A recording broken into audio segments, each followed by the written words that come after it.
Jenna Dawson. A little frustration taken out on the rim. We didn't come out with the right mindset tonight.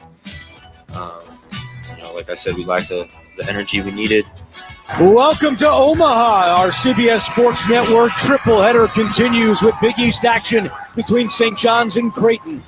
Alexander the lob and Kalkbrenner the finish. And that'll do it. Blue Jays put 104 on the board tonight, and they roll over St. John's. You never know what you're going to get after an 8-day break.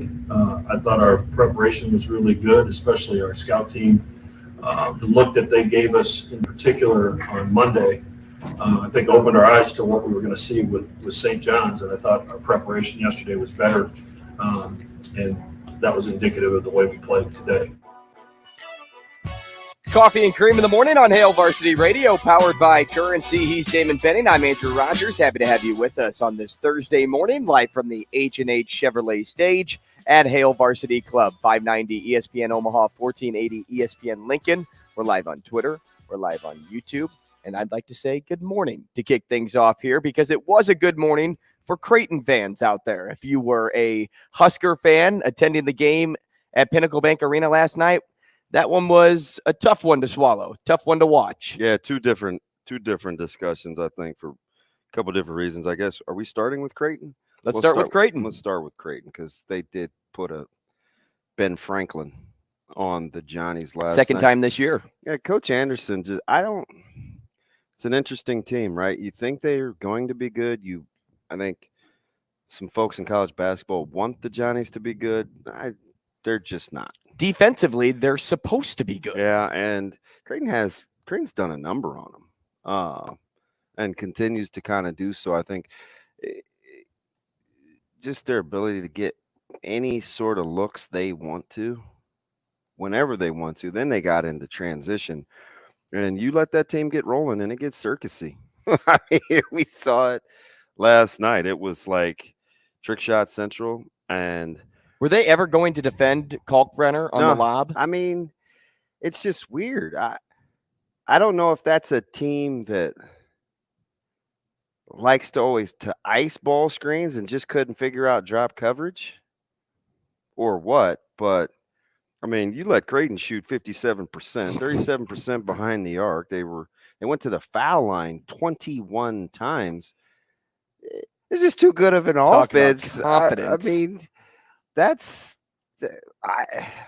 I didn't recognize what was going on, but after the layoff, you have to be encouraged, and this is the stretch that I look to. I don't even recognize what with three out of the four of these next four at home. Creighton has a chance to get a little more cushion for the pushing, while the rest of the Big East still tries to figure it out. In particular, I mean, maybe UConn isn't very good.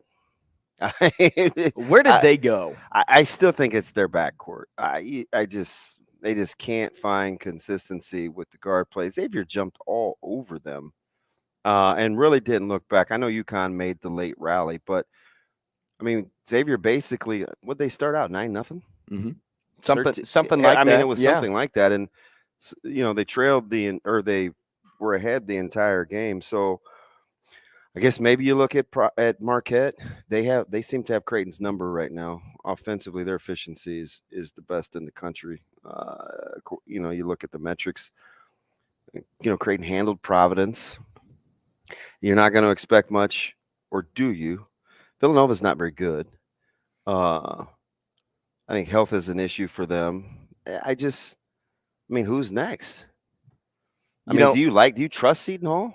No, I don't. I don't trust Seton Hall. I don't trust Providence. Providence can't score enough, I don't think, for Creighton. I'll tell you what, too.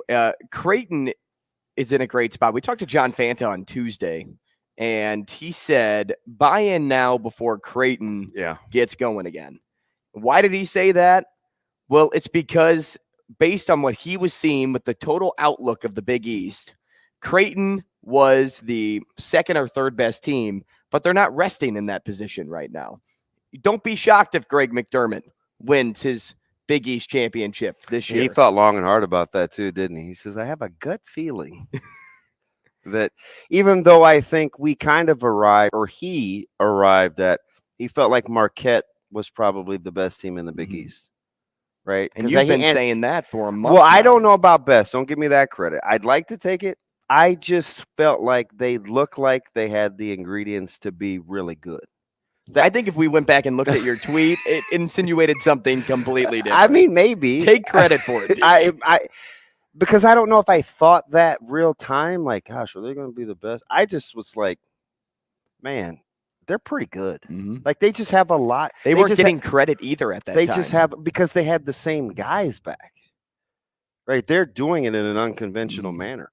The story, and I wanted to see if we could go back and post it, because with the Hurrdat, I think we lost the back end of the Marquette story that John Fanta was talking about with Shaka Smart, just going back to development, putting together his staff, hiring a G League guy, just the whole story, the retreat that they went on where Shaka Smart said 90% of the discussion was led by the players, which I think is kind of how you have to do it. I mean, most coaches will tell you the good teams are player led. Yeah, the ones that you sit back and relax. Yeah, it's the less coaching of culture you have to do in the more football or basketball or whatever it is sport that you're coaching. Let them coach themselves, and you guide them to the better off your team's going to be. The right lane. So I just look at the way that they're playing, and they still have to come. They still have the last third of the Big East season to play, but Creighton's just got a stretch on their schedule where I think they can make some hay, and it will remind people of what they fell in love with in the preseason. Now, and in Maui. Yeah. I mean, this is a team. This is what that game reminded me of. This team in Maui, the performance in Maui, where all 5 guys contributed and scored, where their experience outweighed everything else on the floor. And let's not forget, once the Maui trip was concluded and Kalkbrenner went out with sickness, that's when it kind of spiraled downhill. But now as we're starting to pick back up in Big East play, you remember that big guy down low that can not only score, but can guard. And he only missed 1 field goal last night, right? And that's how it works with him. So they had 3 bench guys that got into double digits in terms of minutes played: King, Farabello, and Sharif Mitchell. I think 13, 17, and 11, respectively, in terms of minutes. Can you do that? And if you have to win 3 games in whatever it's going to be, 5 days, assuming they're going to get a quality seed. But I think this is the stretch on the schedule, and I get it. Coach speak. But it's real. 1 game at a time. Because you stub your toe in one of these next 3, then all of a sudden it's like, we just can't catch momentum. I mean, I think you had to go 4-0, especially, like I said, with 3 of them at home. They may just be getting started. Balanced scoring, good ball control, solid balanced defense, scoring, which all led to that word I used just about 2 minutes ago, confidence. They are a confident group right now. After an 8-day break, sometimes you wonder if a team will come out flat. And this team had no inkling of doing that. Now, St. John's hung around early on in this basketball game, but Creighton had their way with this team. Offensive board after offensive board, contesting without fouling on defense. That is a crucial point to add, because that is one of the best parts to Creighton's game, in my opinion. Now, you did allow 11 offensive rebounds with 11 second chance points. Okay. I mean, if we're going to get really critical, nitpicky, but I think you're okay with St. John's shooting 46%. And when did some of those offensive boards come? And I don't know if second half of the second half, right, when the bench is in. Yeah. So, and frankly, let's talk about the bench for a second. By night's end, Creighton's bench was going toe to toe with St. John's starters. Yeah. Which it's what I was saying. You got three guys that came off the bench, got to double digits in minutes. Can you build on that? Because I think you're gonna we've seen enough now, right? You're convinced that you need more than just the 5. I mean, depth is kind of only overrated unless you get into foul trouble. But I just think you need another punch or 2 coming off the bench, and we'll see what happens. Overrated in games, underrated in practice. Nonetheless, Creighton. And Mason Miller got to double digits too. He got to 11 minutes. And how about That's 4. How about Yates? That's well, he's kind of been creeping in, right? Shoot 'em. Remember during the kind of the lull, and everybody was like, "Wow, Mac is pushing the Yates button," right? 4 minutes. He played 4 minutes, and he cashed 3 threes. Efficient. Hey, they leave you hungry for more. Speaking of hungry, let's get to our poll question today, halfway through this segment, and then we'll talk a little Nebraska basketball. Out of the 4, if you were DoorDashing fast food to a college basketball game, what's your craving? Is it McDonald's, Taco Bell, Chick-fil-A, or Popeyes? You can go to Hail Varsity Radio and vote. Why is this the poll question today, DB? Well, I'm happy you asked, because in last night's Loyola Chicago basketball game, were they playing Duquesne? Yeah. I can't remember who they were playing. That was Duquesne. Duquesne. Yes. Onto the floor comes an Uber Eats I didn't driver, see this real time. a DoorDasher. But you know what strikes me as what put me in complete shock, I should say. Does he appear to not know that a game was going on? Well, not only that, but so you DoorDash to the game, right? Whoever DoorDash to the game. Yeah, this guy has to get into the game. Yeah. So do you have to buy a ticket? Like, do you have to go to the ticket window, get a $5 ticket? I can't imagine he's doing that. But You how do come you get in? and then how do you get court side? Yeah. Like, how do you get My onto man walked on the onto floor. the tunnel? Yeah. Where did you come from? Like, you can't just go down the bleachers. Think security's getting a talking to? Right. And nobody stops you. Let alone this guy enters play. He comes to the corner where the ball is being passed down low, and the ref is waving him off, and he's holding his McDonald's bag or whatever it was, his Uber Eats order for somebody. He is doing some good things. And by the way, in just year 2, is it time to have some speaks about Drew Valentine at Loyola Chicago?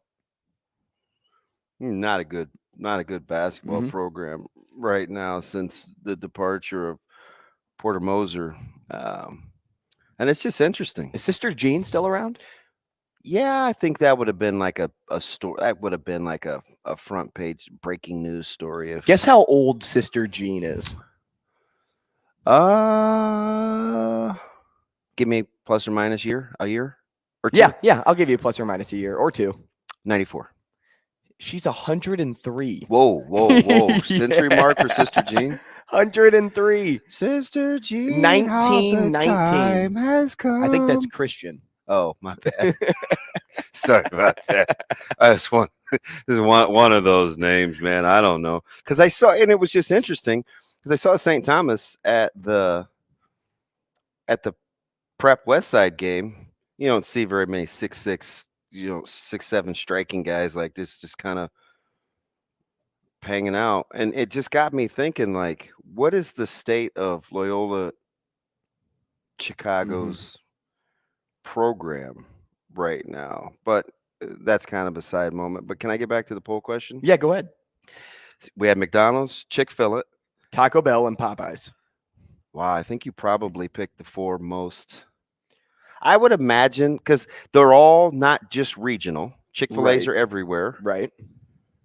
Taco Bell's, I don't know about the Southwest. They have Taco Bells in the Southwest. They have their other littles. I feel like that's just like a drunk college kid's joint. Okay. So that's why we know I threw McDonald's that in. is a national brand. Taco Bell's a national brand. And Popeyes national? You know, I don't remember seeing very many Popeyes in Montana, but I was only there twice. You know, I just realized that I put 2 chicken places on here, Popeyes and Chick-fil-A. Oh, that's okay.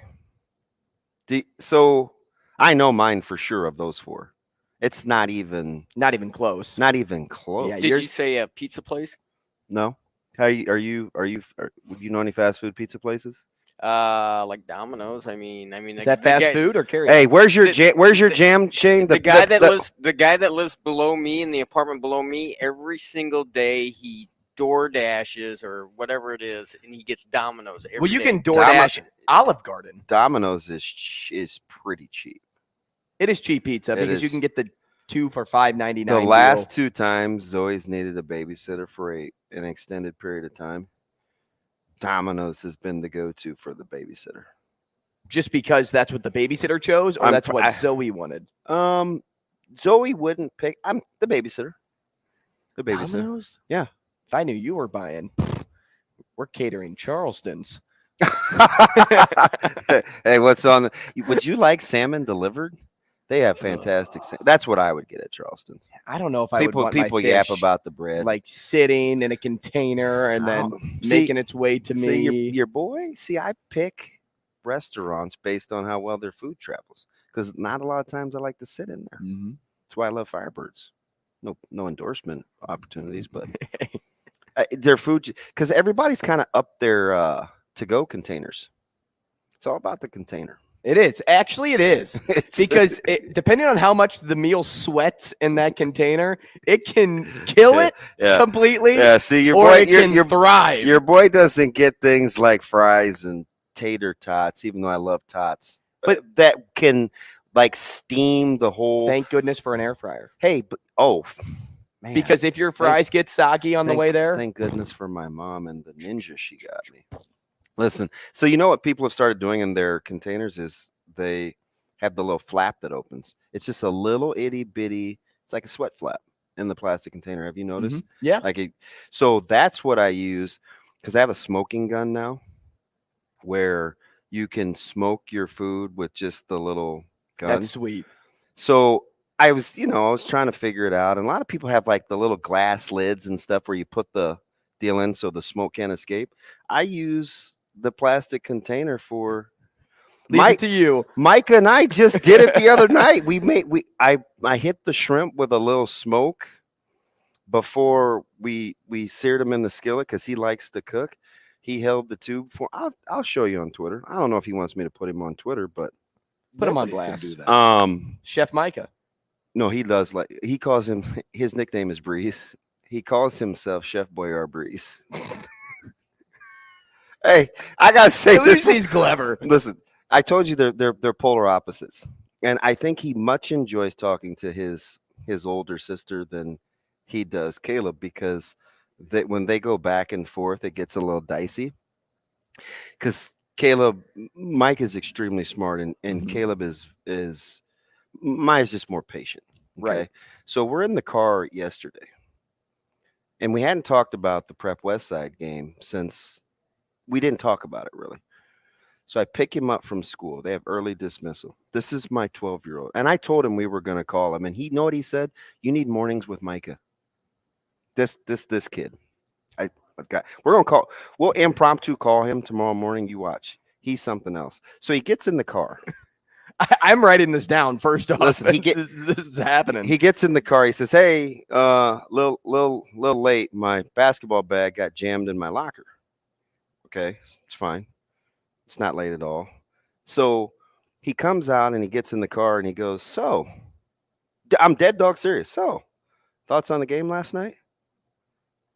I go, well, I'm not super happy, this, and this. I said, I'd like to have been a fly on the wall in that film session. And he goes, Dad, Josh Lutke is the best coach in the state. I go, what? He goes, he's tapping my arm. Low key, Dad.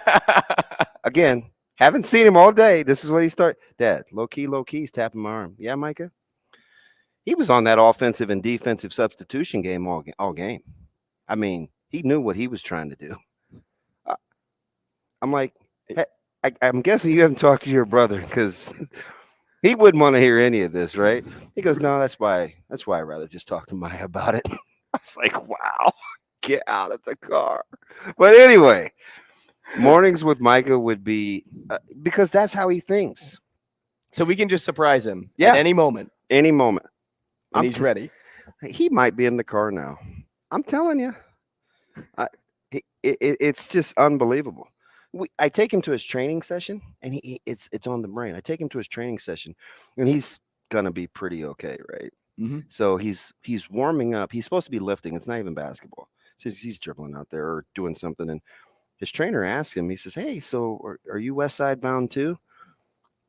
Micah goes, well, that depends. Huh? On what? So I know there's and so I was thinking, because is he going to play for the best coach in the state? His mom lives close to Westview, and I know he likes Coach Runco. So I was thinking, okay, West Side or Westview. He says, well, what if I want to go to prep? I was like, oh, boy. Yes. And leave it to him. I mean, it's just, but full disclosure, like our family likes Josh. So it's like, I get it. Right. And I just was with him. Well, I wasn't with him. He was with his staff. I saw him out on Friday night, but certainly not going to be the prep recruitment hour. But I just, that's just how he thinks. We didn't argue. We got into it last night because we were talking about Larry Bird. I told you he's a big Larry Bird guy. He Googled his stats. And I said, I just was telling Andrew, he only played, God is my witness. What, 10 full seasons? 10 full seasons. He goes, yeah, and 30% of those he was an MVP. And you're like, oh. I'm like, this little dude is something else. I mean, it's unbelievable. Like, he knows. And I told you yesterday, I was like, how about going back to back to back with MVPs, right? His stats, because we were talking about Hall of Fame stats, right? And why baseball is so staunch on metrics when other sports don't seem to be near as numbers driven.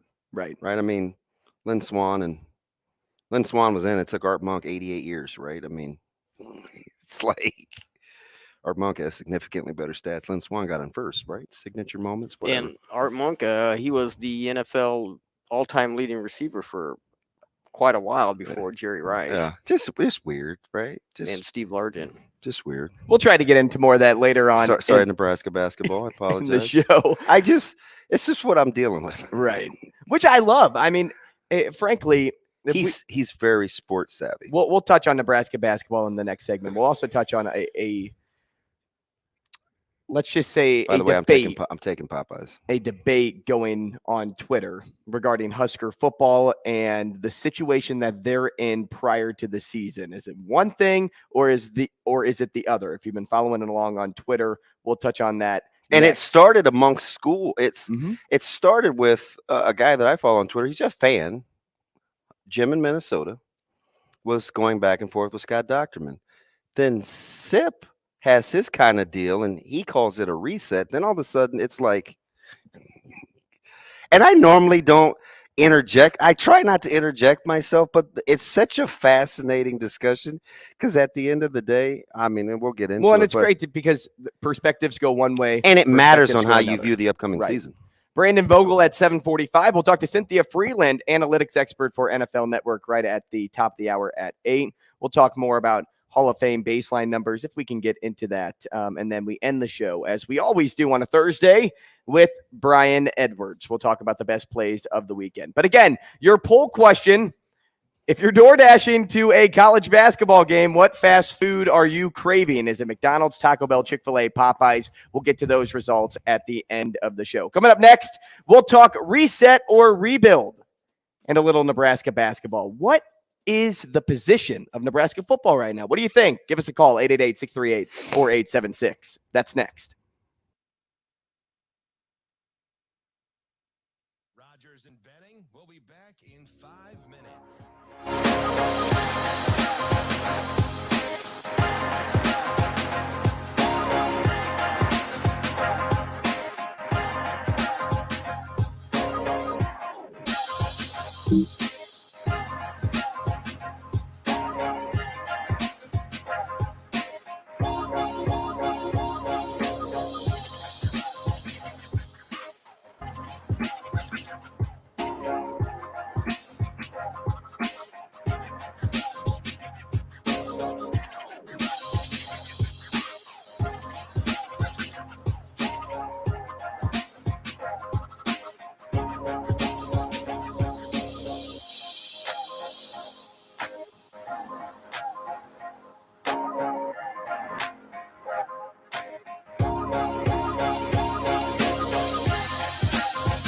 Rogers and Benning will be back in 4 minutes.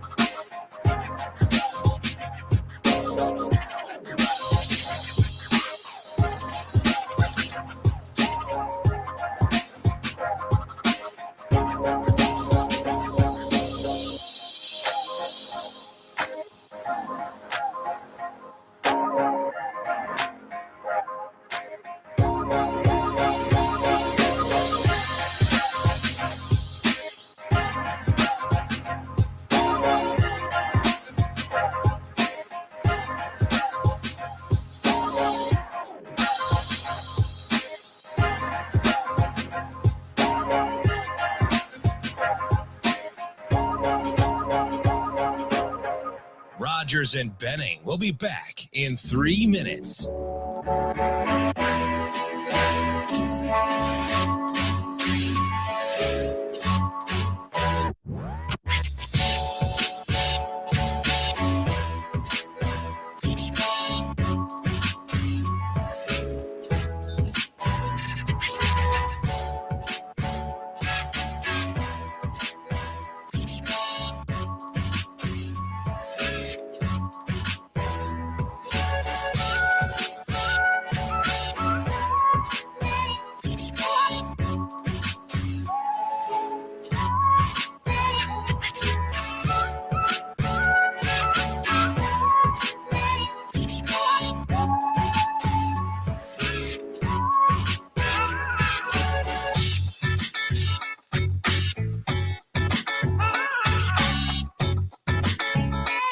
Rogers and Benning will be back in 2 minutes.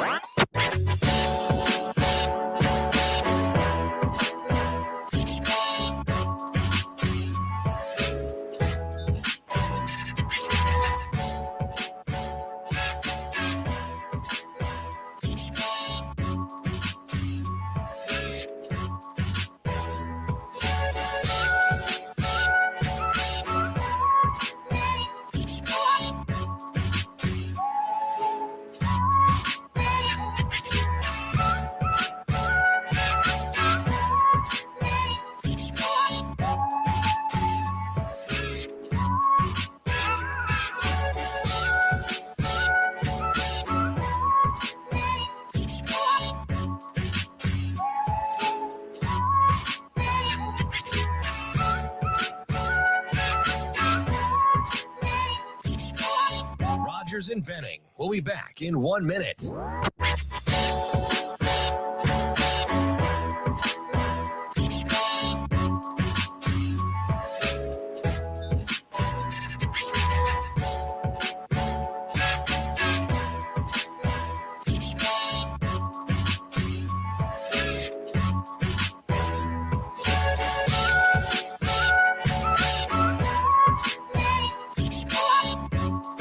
Rogers and Benning will be back in 30 seconds.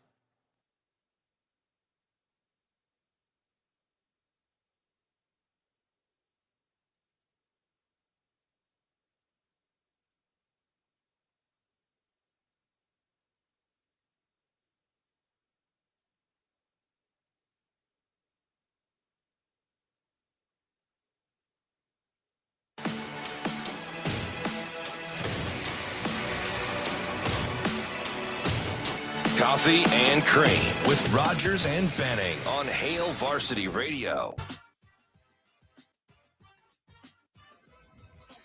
Hey, back with you on Coffee and Cream in the Morning on Hale Varsity Radio, powered by Currency. Damon Benning, Andrew Rogers, live from the H&H Chevrolet stage at Hale Varsity Club. We'll get into the reset, rebuild conversation in a moment, but first I want to go to the phone lines. We'll take line one. Michigan Lance, you're on the show. Michigan Lance, what's up, man?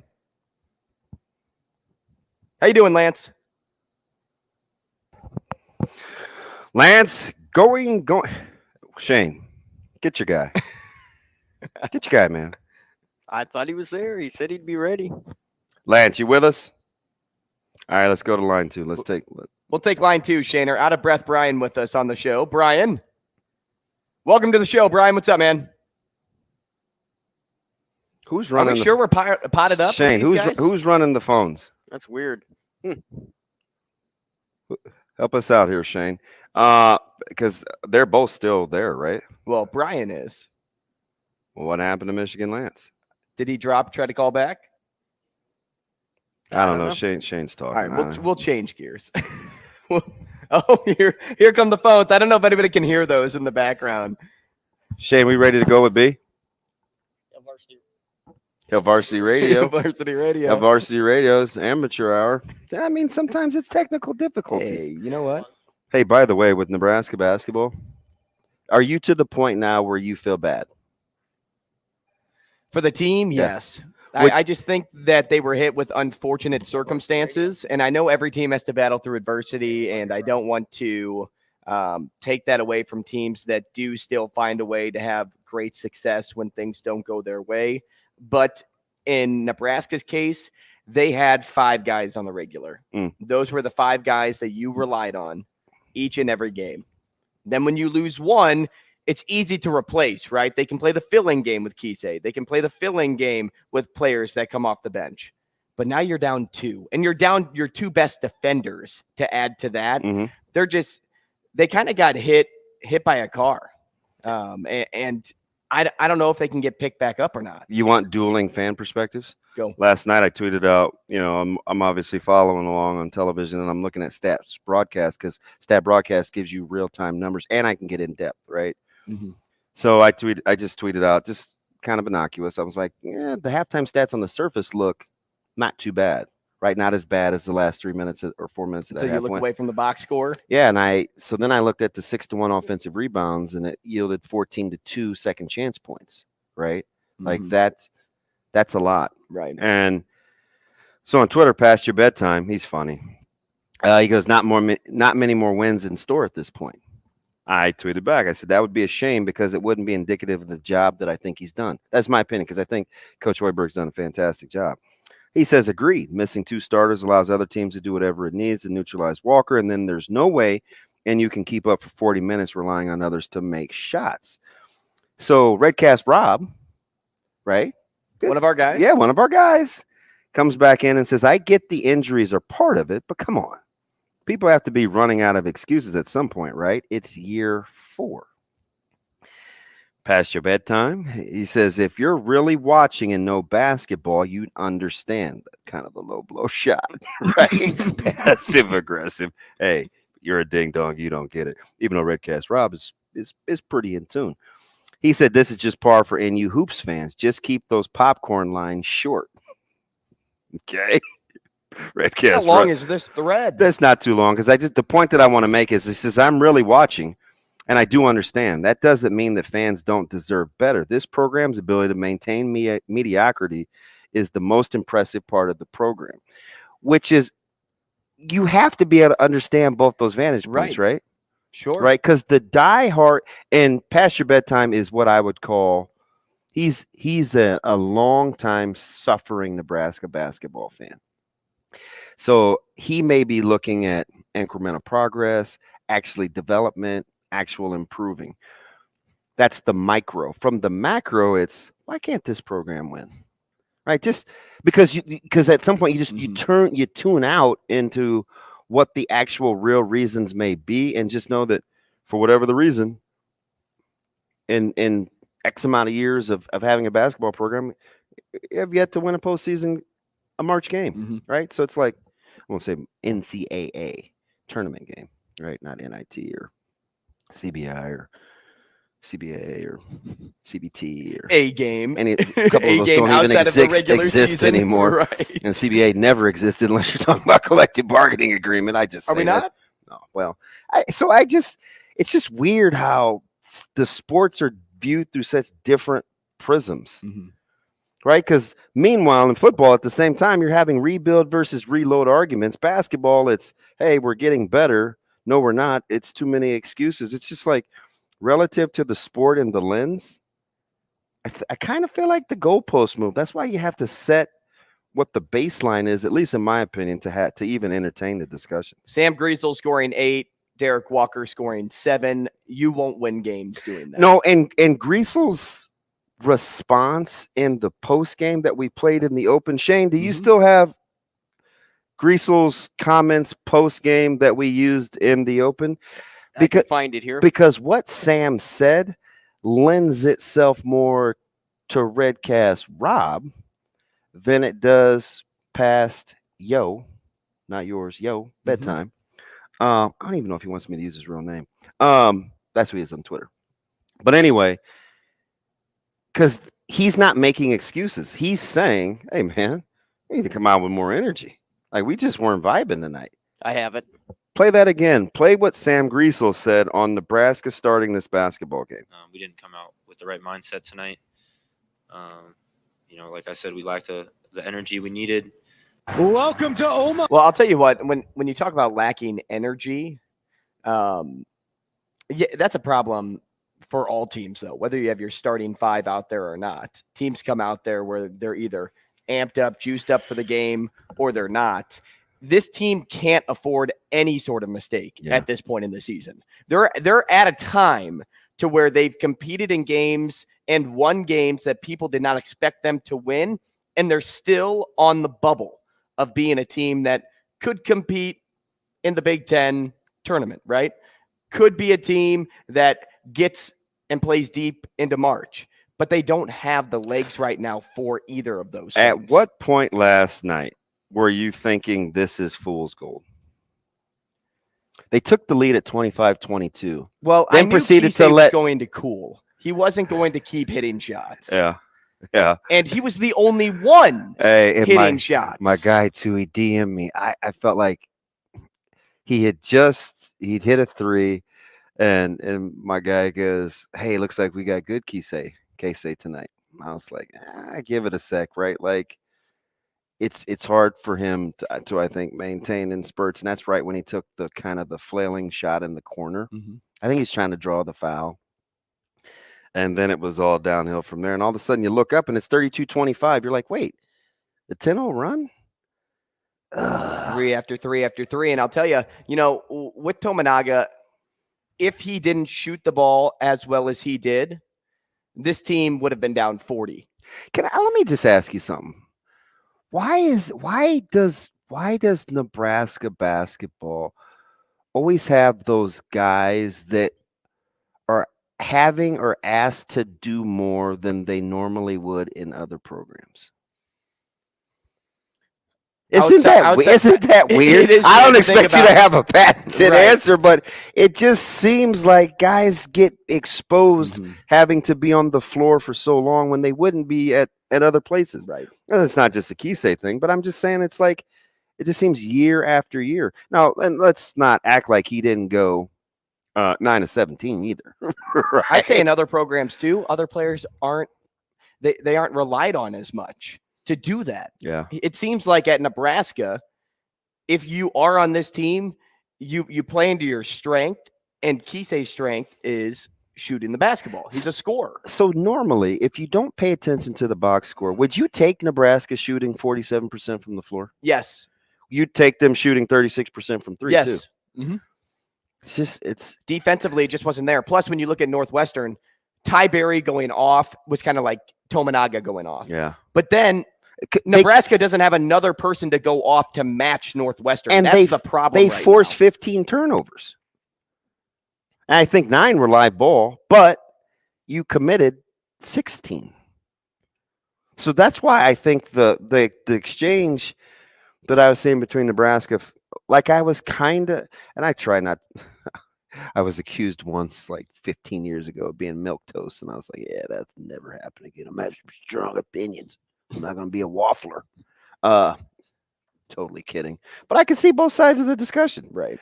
Because Coach Hoiberg has coached and earned better than the record, but at some point you are what your record says you are. And he's not going to make excuses, which could be the segue for what we want to get into with rebuilds versus resets versus rules of engagement, because he's not going to make excuses either. But he coined the phrase, AR. That soft stuff, the rebuild, that was last year. We'll get into that more at the 8 o'clock hour. We apologize for not doing that, but we went down a rabbit hole of Nebraska basketball. Brian couldn't get to you. I apologize there as well, but we have Brandon Vogel next. Rogers and Benning will be back in 4 minutes.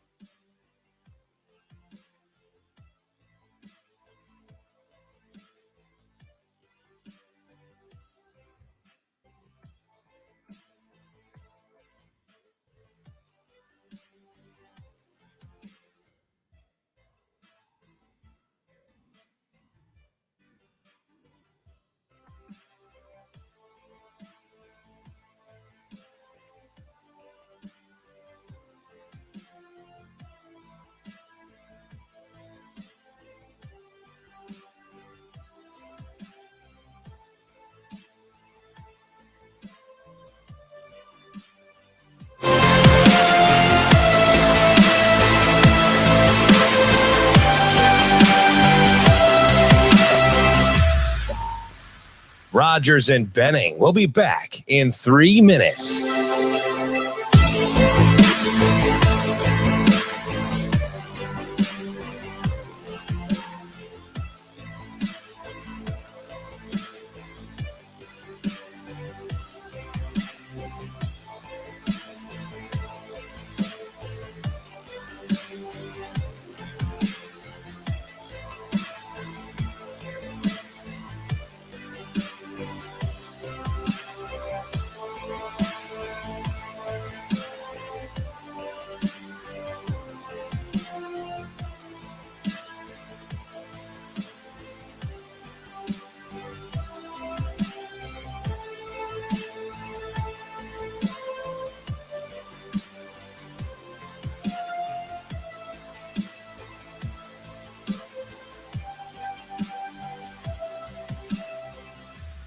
Rogers and Benning will be back in 2 minutes.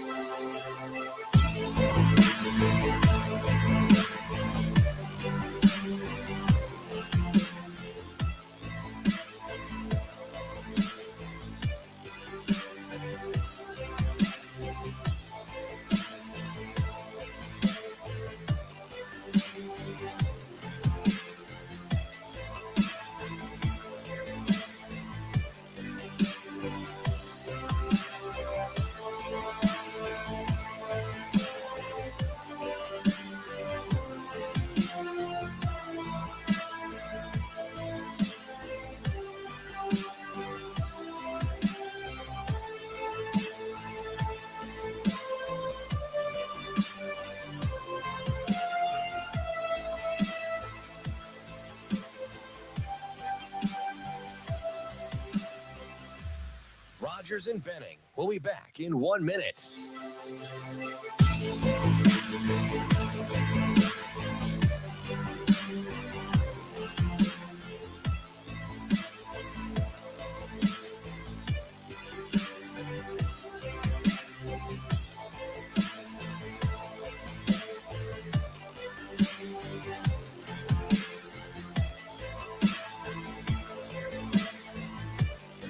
Rogers and Benning will be back in 30 seconds.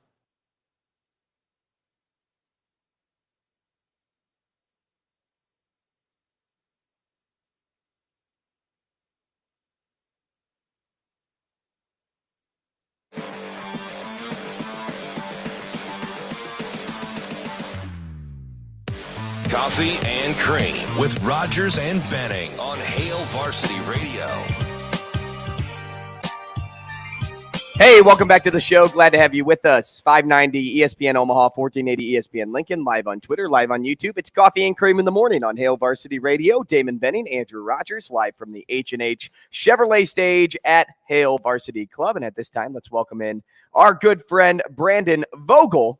He's, gosh, do you live in Tennessee, Brandon? I always forget. You live there? Is that where you live? I do, Chattanooga, Tennessee. So he's out on the eastern side of us.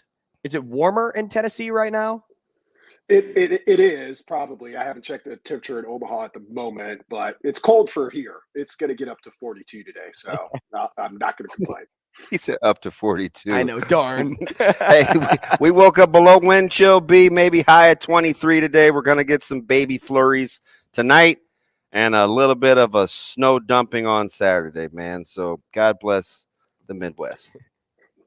Indeed. I've been here about 10 years now, and I think I've used my snow shovel once, not to rub it in. But Oh, good. Well, that's helpful.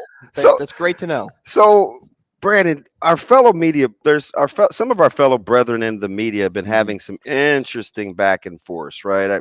I saw one of our media folks going back and forth with Scott Docterman, then kind of Steve Sipple weighed in on his vantage point, which was kind of independent but congruent with the discussion in terms of where we are. Doc said, hey, Nebraska's starting from scratch. We was predicting the Big Ten West, and that got all sorts of pushback. And Sip comes out with a little bit of a piece, and he calls it a reset, not a rebuild. How much does your frame of reference and Sip was interesting, as I was kind of texting back and forth with him, and his thing is he's talking about from the player standpoint, right? Like he doesn't want to be disrespectful to the players. Is it a player angle? Is it a coaching experience angle, or is it a program angle, considering where Nebraska's been, with what word you use to describe Rule in year one when he said last year was part of the reset? Those were his words. Yeah, and that's kind of what my thought was. There is, I don't think anything I've heard from Rule to this point indicates that, hey, this is similar to Temple, similar to year one at Baylor. Like, we got to tear this thing all the way down to build it back up. I haven't gotten that sense from him. And, maybe a coach doesn't come right out and say that in his first month and a half on the job. Fair point. I think the difference between, a reset or a rebuild probably depends on how zoomed out you are. So if you're, like I think Steve Sipple, like you alluded to, if he's looking at this from a player's angle, or, if that's your primary point of view, yeah, it's tough to say like, hey guys, hey Luke Reimer, appreciate everything you've done, but no expectations this year because we've got to like totally rebuild this thing. So go out there and have fun. That's tough, a tough message. If you zoom out and if you're looking at it from a probably program wide angle, I could see why you'd say that. If you just look from afar at Nebraska's results, yeah, they've got a long way to go. I personally come down, like, I don't view this as kind of the hard rebuild that, say, a program like Colorado might need based on their previous season. Nebraska, despite the record, which everyone knows was nowhere near where anyone wanted it, I don't think Nebraska ever quite fell that far in terms of how often it was in games and how close it actually was. But do you say that because Matt Rule has done such a good job throughout his 2 months at Nebraska? Like, because you had said, like, it doesn't feel that way. Or is it his track record? Or You is said it- that yeah, off or air, is and I it was like, his oh, that's a track good point. that makes you think like that. Yeah, it's more, I think both of those factors are important. It's more kind of looking at Nebraska was a team that consistently, if you get into the power rankings, which I know is a whole like other can of worms, but it's something I put some stock into and look at. Like, they were always a team that was better than its ranking. And for a while, you can kind of ride that wave and say, well, it wasn't quite as bad as it looked. Next year, things should progress to the mean, so to speak. And it just never did.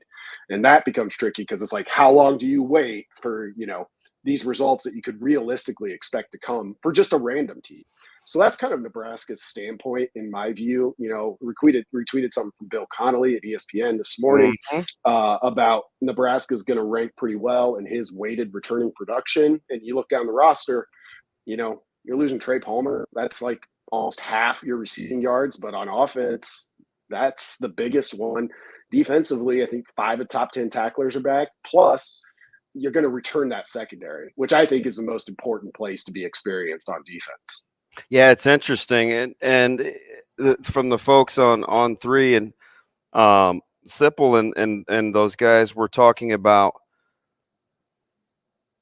experience and where the defense would have ranked top 30 nationally under when Coach Bush took over, almost as if to substantiate and validate the point of rebuild versus reset. Andrew and I were talking 2 weeks ago. Seems like it's come up a lot now. Yeah, we agree. The secondary is the strength. It probably has the most proven playmakers, but Nebraska hasn't been winning games. So how do you rectify all production being good production versus, okay, well, how is this yielding results? That's the thing. And I mean, I think, we can talk rebuild, we can talk reset. Like, in my mind, when I look at Nebraska, that's the key issue to solve for. It's like, where was the break in the chain here? Why didn't this kind of follow, what you would expect in a more linear fashion when looking at college football as a whole? Like, I don't care if we're talking about Tulsa or the University of Tennessee. You can look at return in production and what it has meant in the past and come up with reasonable projections. And Nebraska just if you have that kind of trend line, always ended up too far above or more often below it for whatever reason. So I look at this as, I mean, it's not an easy problem to solve, but it's a clear problem to identify. And I think even the offensive line, you mentioned the secondary, offensive line might be a good one too. Last year, Nebraska returned a ton of starts. Now they're going to return a ton of starts again. Were they good starts? Were they the starts that you needed? And then you can look at the results and say, well, pretty clearly they weren't the starts they needed. So what do you do with that? We're talking to Brandon Vogel, managing editor for Hail Varsity. Follow him on Twitter at Brandon L. Vogel. Looking at the commitment list here, Brandon, as it keeps growing for Nebraska. Since we last talked, Nebraska secured another offensive lineman, a pair of wide receivers, some tight ends. My question to you is there ever too many? Can you ever have too many guys? We talked about scholarship numbers a little bit last week, but is there ever a time where one more is one too many? Yeah, it's an interesting question, and I don't think I would put up a hard limit at this stage in kind of a coaching transition. Like it's the first time this staff has gone through and had access to the portal at the college level, of course. So it kind of, to me, it seems like cast a wide net right now. I do think it comes down. I think as we get further along in this new regime at Nebraska, roster size is an interesting discussion. Nebraska is always right around 150, which is the most in the Big Ten when you factor in walk-ons. And I do think, we can think back to Nebraska in the past and understand the advantage that had in a kind of different phase of the game. Now, how big do you have to get before it becomes hard to devote the individual attention you need? And also individual attention, I think, is something that's really important to Matt Rule. So that's something I'll be interested to see as we continue on.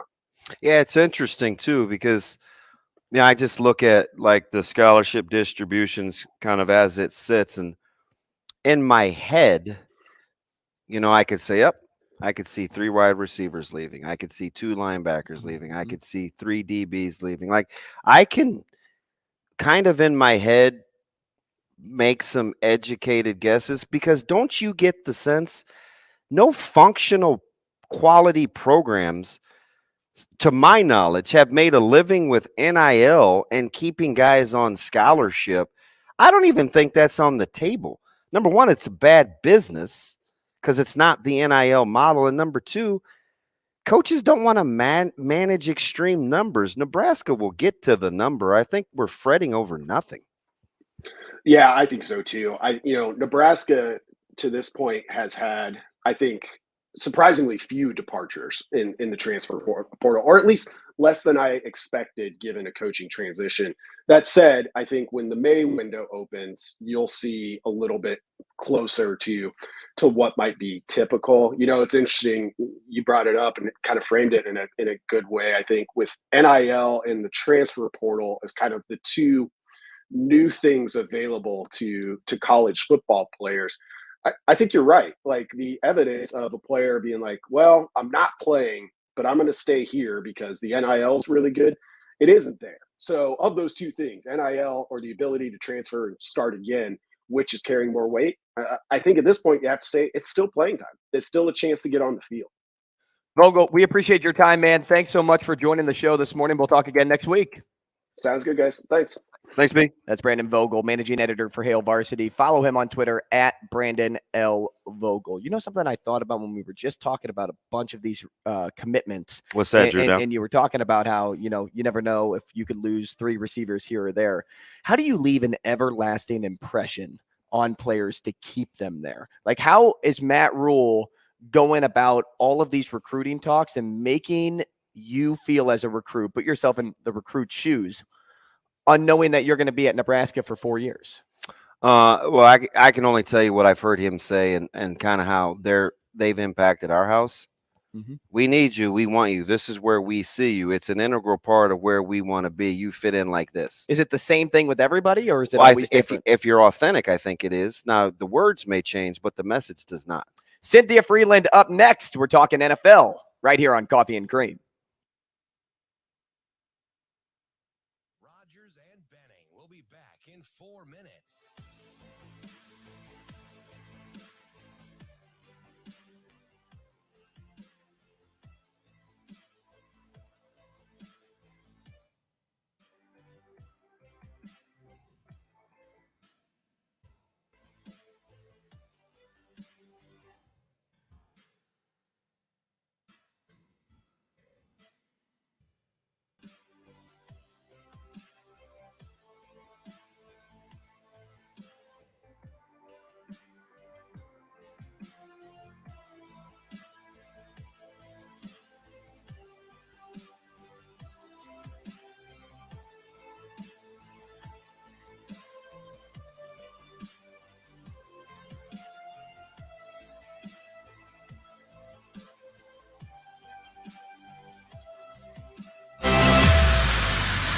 Rogers and Benning will be back in 3 minutes.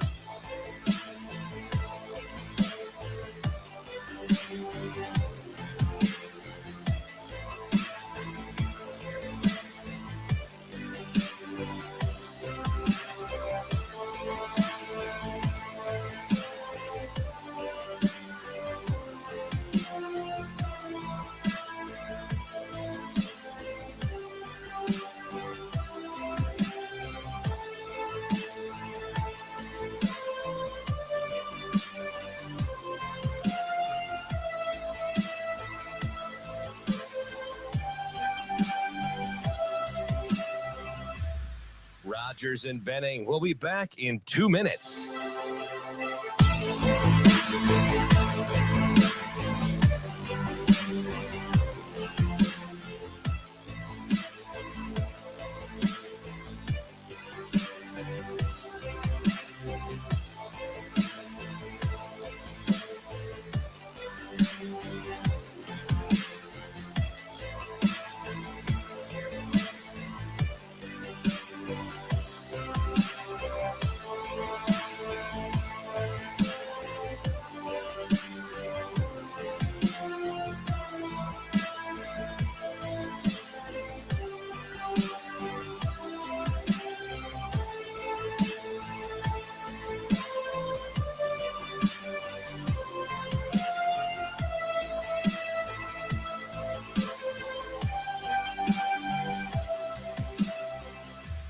Rogers and Benning will be back in 1 minute.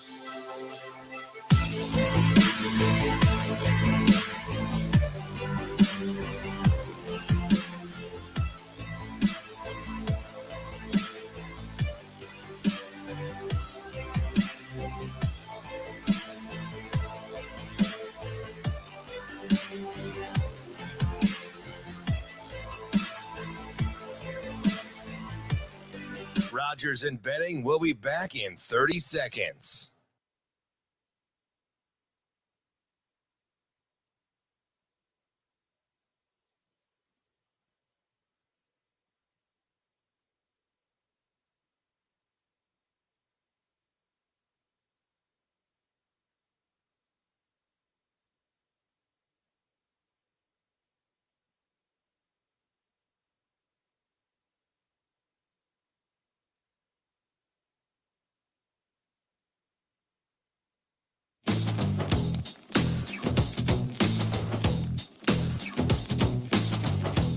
Coffee and Cream on Hail Varsity Radio with Andrew Rogers and Damon Benning. I expect it to be a battle all the way through.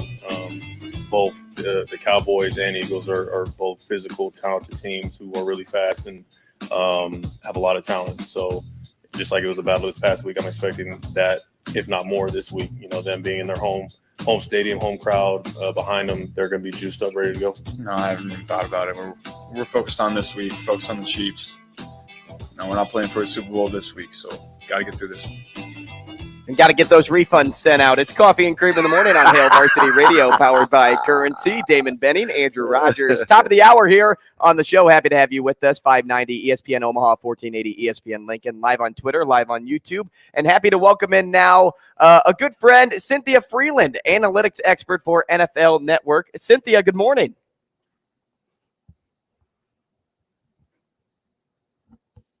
Uh-oh.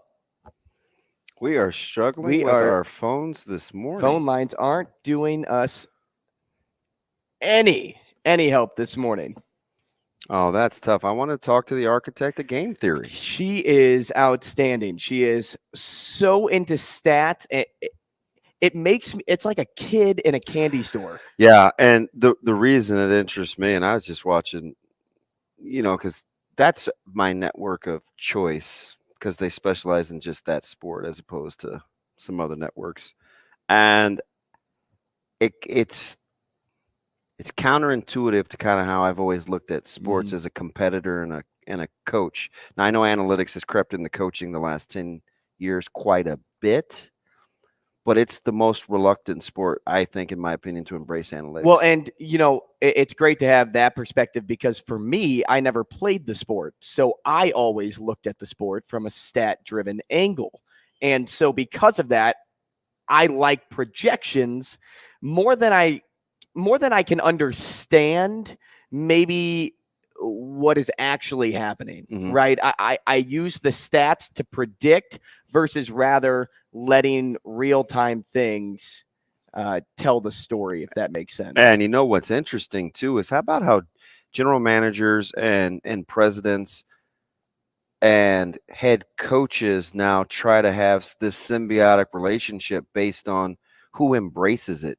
You see it all the time in baseball, right? The guys that like to fill out the lineup card based on like Jim Leland and analytics. Can you imagine? No. Jim Leland is the guy that once cussed out Barry Bonds at Pirates spring training and said, this is his team. Can you imagine Jim Frelund getting a general manager? Did I say Leland? You said Frelund for Cynthia. Oh, Jim Leland turning and burning his cigarettes, embracing analytics in the front baseball office to set his lineups.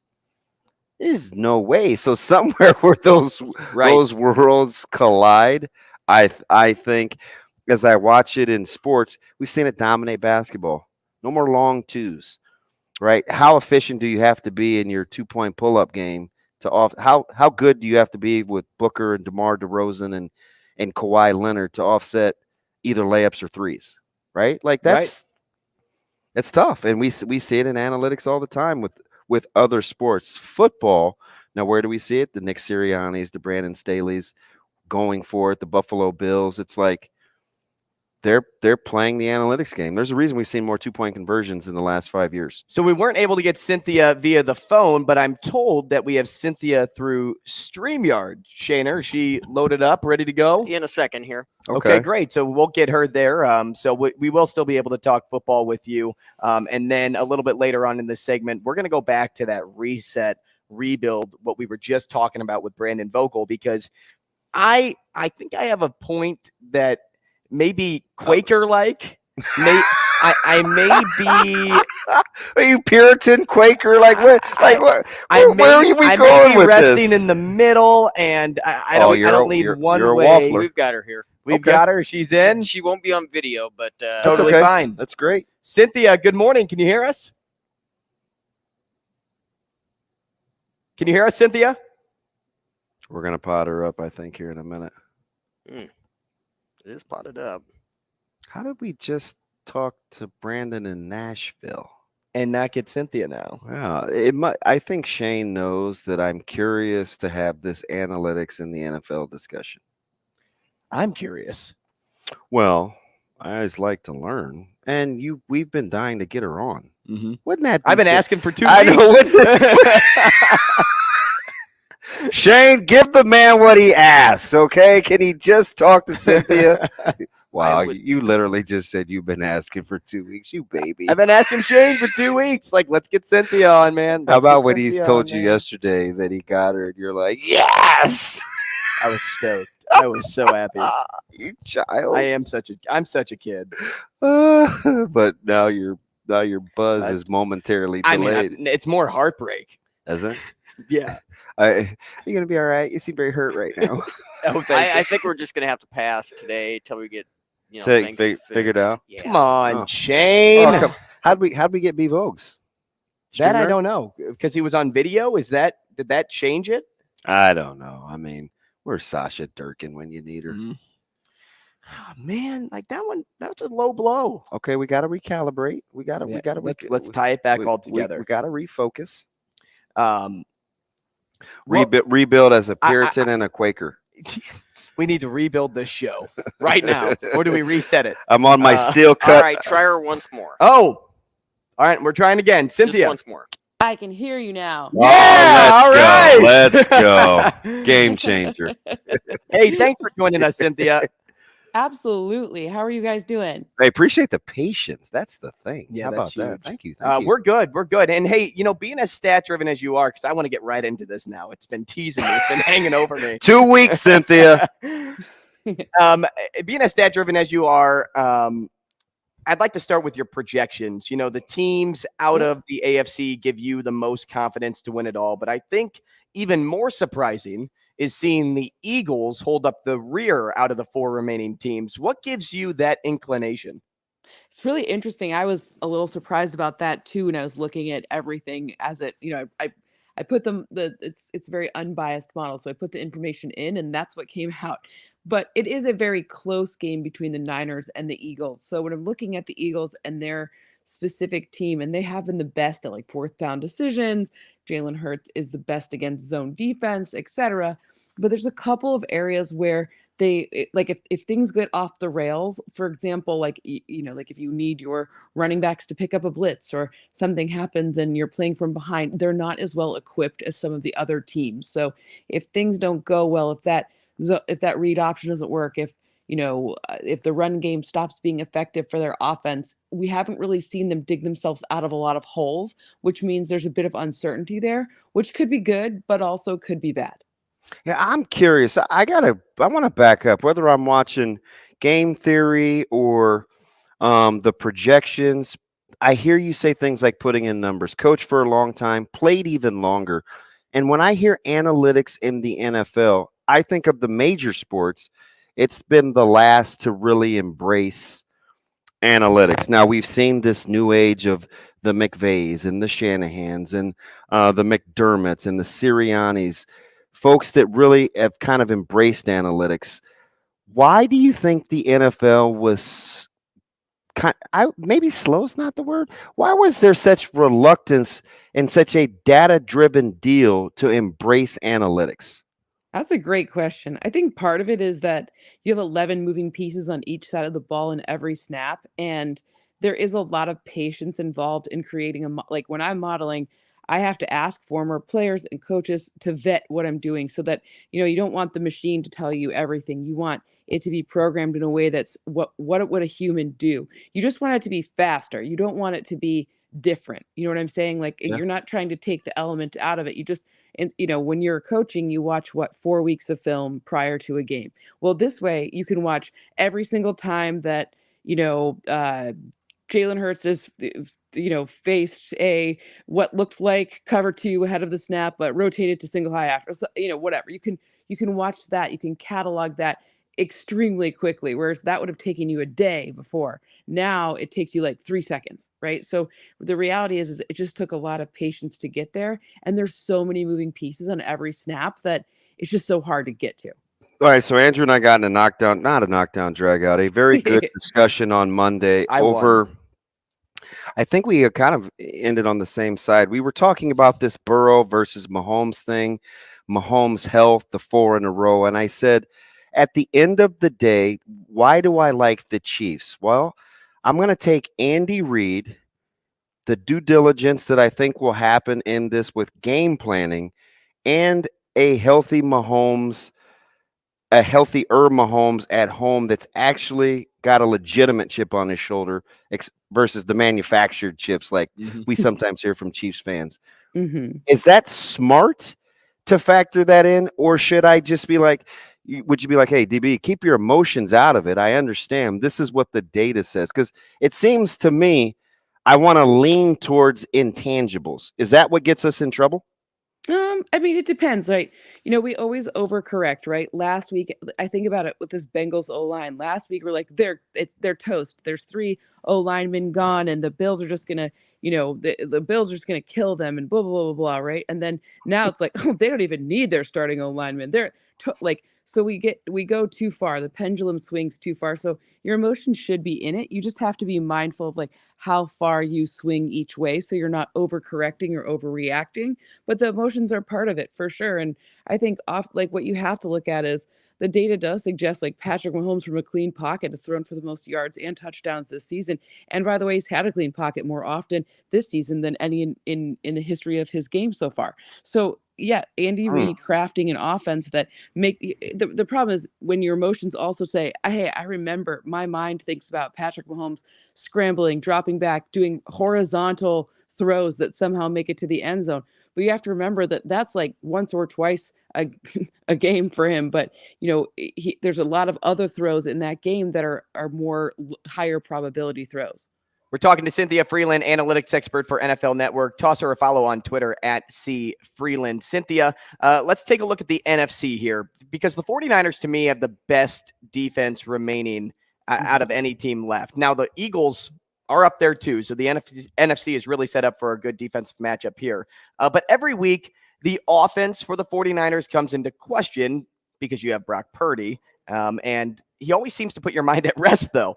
And, my question to you is, can Brock Purdy win you a Super Bowl in his first NFL season? Like, is there data to back up at all that put the 49ers at this point, at this stage in the season, at a disadvantage or at an advantage for some reason, because Brock has continued to silence the skeptics? It's funny because you talked about that defense, and you're absolutely right. And like Fred Warner needs we need to talk about him more. But ultimately, he's the best player. He's the best defensive player on that team. I don't think Bosa's great. I love the havoc, the splash. Give me Fred Warner and his versatility. I mean, you saw him pick the ball off last week and stop every single run play. Like, it's amazing to be. I love that versatility. You're totally right. But stopping the run the way that the Niners have been able to, in fact, you can't run inside on them at all. And that's where Miles Sanders likes to run. You just can't. They're the best in the league, and it's not even close. That changes the cadence of the entire game and changes the opportunity for a guy like Brock Purdy. So when you're looking at Brock Purdy and what he's done, it's really like you talk about Andy Reid, you should talk about Kyle Shanahan here as well, and all of those weapons. I mean, the running backs, they have 3 of the top yards after contact and yards after catch guys in the entire league on one team. And they're the first team in NFL history with 5 players to average over 5 yards per rush every time they touch the ball, and they touched at least 40 times. This is a ridiculously stacked team. And then when you see things like last week, the Cowboys were a tricky defense to start for Brock Purdy. It didn't start off super pretty. But then what you saw Kyle Shanahan use the empty formations on almost a third of dropbacks. And what that did was, you can speak to this more than me even, those, when the wide receivers are out wide, you get a little tip off as to what the defense is trying to do against you. And that just made it easier for Brock Purdy. In those situations when they were in empty, his time to throw was a half a second shorter than when he wasn't using empty. So it was quick passes, it was designs and schemes, and that's pretty much just Kyle Shanahan's brain coming out in the form of a game, but also Brock Purdy being excellent at executing it. Let me ask you something, Cynthia, kind of off topic, but I think you're the perfect person to ask because of data. I keep looking at EPA and drop back and turnovers, and I'm looking at 2 quarterbacks that have been killed the last couple of days in the media, Dak Prescott and Josh Allen. And I look at their numbers side by side in QBR, and you could maybe say advantage Dak in terms of games played. Why do we view those 2 quarterbacks in such different lights? Well, I mean, first off, if you can be the person to determine how a reaction to a Cowboys moment happens, that's it's going to be touchy, right? Whatever it is with the Cowboys, it's they're the best in the world, they're the worst in the world. It's so dramatic with them always, right? So that's the first part. But look, both Dak and Josh Allen had these monster expectations heading into the season. Josh Allen was the, odds-on favorite to be the league MVP prior to the season starting.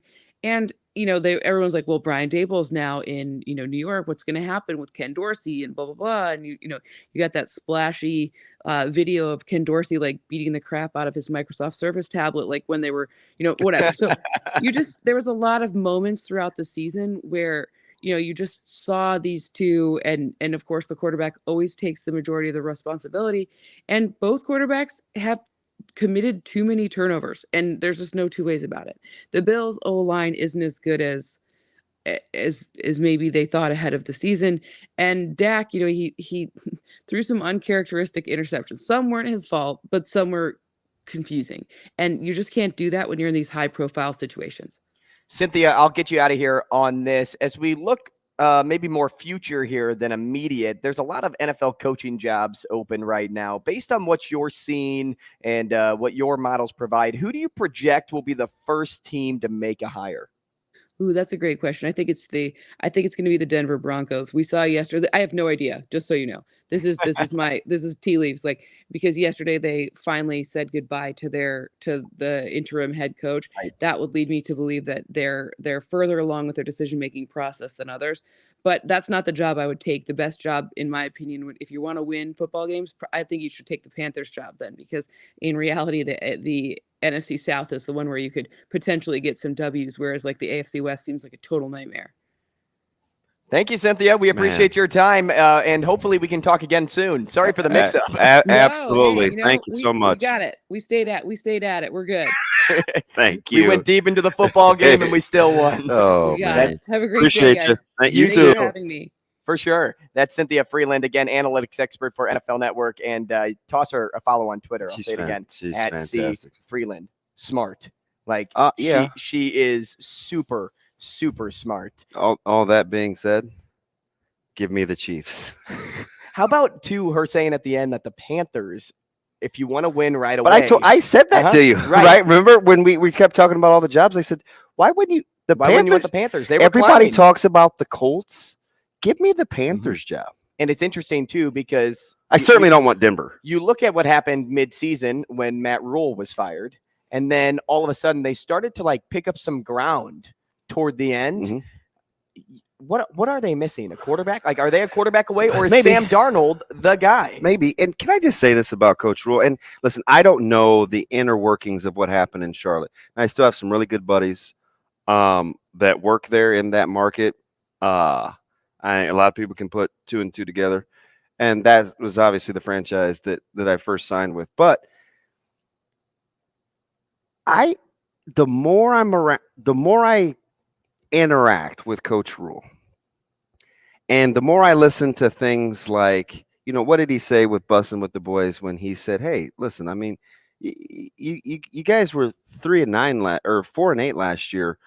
Like, let me do my thing. Like, why do you care about what I'm doing?" The more I hear things like that, and I glean into his personality, I think, was the NFL ever a really good fit for what his strengths are? No. Okay, so it doesn't seem like it. So I don't know if the NFL should be in the topic of discussion when it comes to Matt Rule's success, because I just don't know if the NFL is built for a guy that is that, number one, confident in his own abilities, that is relational in terms of a developer, player, and kind of wants to do his own thing. I just don't think, when I think about those things, like, that's not how an NFL works. You talk about coaching, and especially in college basketball, like players driving the team. In college football, I would actually say it could be on the other end of how, like, a coach actually needs to insert his presence more because you're dealing with more personnel. Meanwhile, in the NFL, it's a different look because all of these guys have been there, done that. They know what it takes day in and day out. That's their job. Not to say college football isn't a job for these kids, because it is. It's treated like a job. If you went to college, you're either a student worker and you work at the local Wendy's, or if you're a player, you play football and, like, you go to practice 2-a-days. You go and have study halls with your teammates and things like that. I would almost say that it's more important to be a coach in college than it is to be a coach in the NFL. Now, maybe when it's drawing up plays and things like that, that's different. But when we talk player relationships, that's why Matt Rule's strength fits in college. It's interesting. This whole recruiting process it sharpened my prism on the ability to, I think, do my job better, because I have like real frame of references, and I can pit what I hear versus what I actually see on Saturdays and things like that. And I listen to, in the last handful of weeks and days, just yesterday, right? Colorado, Vanderbilt, Iowa, Minnesota, Oklahoma was the day before. and so I'm listening, and questions are being asked, and the recruiting process is going on. Nebraska sounds a lot closer to Minnesota and Iowa than they do, let's say, Colorado and Oklahoma, who, Venables is familiar with Oklahoma, but still only going to be in the second year of putting that program together. Colorado, the most vastly different of the bunch. And boy, he's fantastic, right? Former Shadron guy, and knows, I think, the area well. But listening to like the blueprints and kind of where programs are, I see why people are confident, why they want to drink the Kool-Aid with Coach Rule, because I'm telling you, he sounds a lot closer to, Rossi and Collins and Coach Fleck, Coach Wood, LeVar Woods, in terms of experience, and this is what we do, this is who we are, this is what we're projecting, than some programs that are kind of trying to still either turn the corner or just getting started, which is weird because he's only been here 2.5 months, but he has the experience that precedes him that you hear come through his staff. It's I'm blown away by some of these things that I've been hearing. It's just like I mean, put it this way: I know why Kansas State wins. I know why they win. I hear why they win, and I pit what I hear versus what I see, and I'm like, and it's little stuff. It's little stuff, and I'm like, you know what? There's longevity in that. We'll talk reset, rebuild next, but you said something there that sparked some interest in my brain, and I'm going to save that segment for tomorrow. And it's all about how you talked about how Coach Rule kind of has it all laid out, and some programs don't feel like they do. And it makes me think about what's going on in other coaches' minds when they talk to recruits. So we'll do that tomorrow, but reset, rebuild next.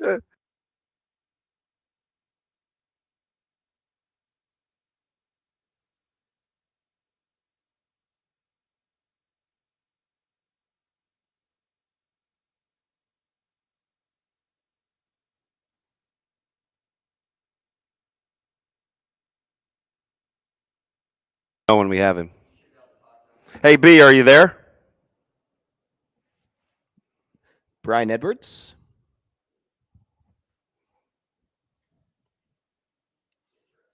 Hello, hello. I want to talk sports betting. I did not have a good day yesterday. Fudge. Those hockey games, man, all unders except for 1 over. 1 over yesterday. I'm afraid to even show you. So I'm piggybacking on this, I think, Rule. Brian?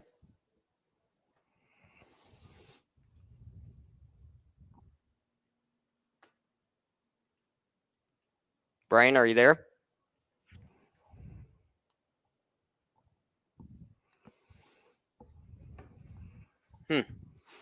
Brian?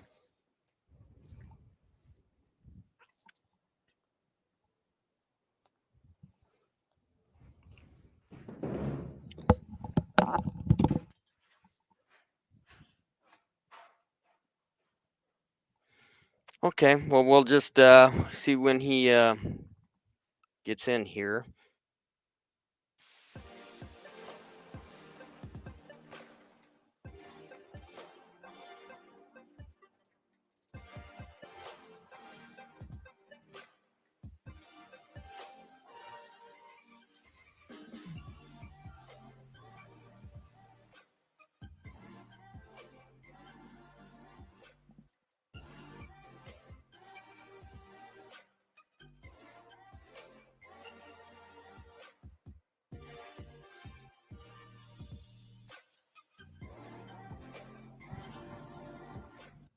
Are you there, Brian?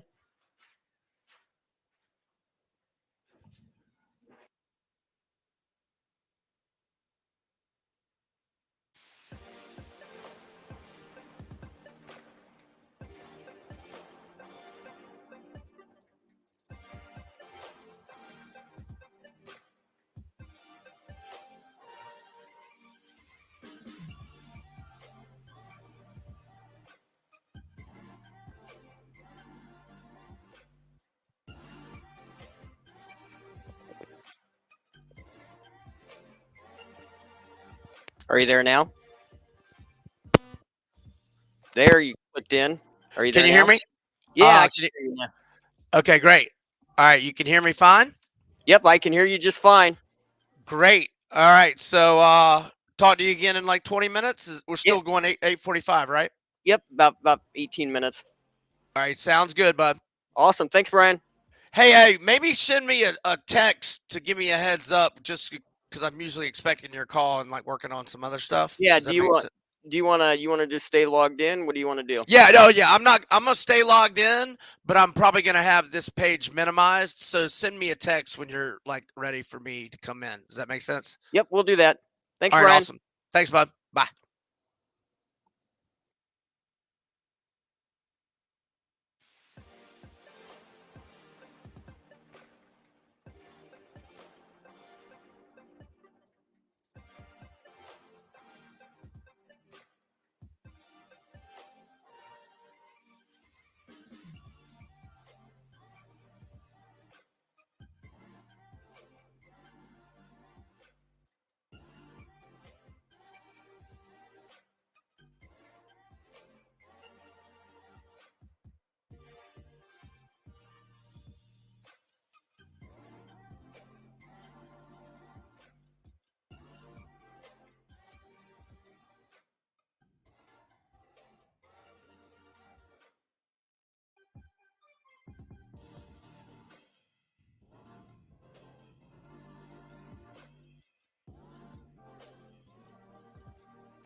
Coffee and Cream with Rogers and Benning on Hail Varsity Radio.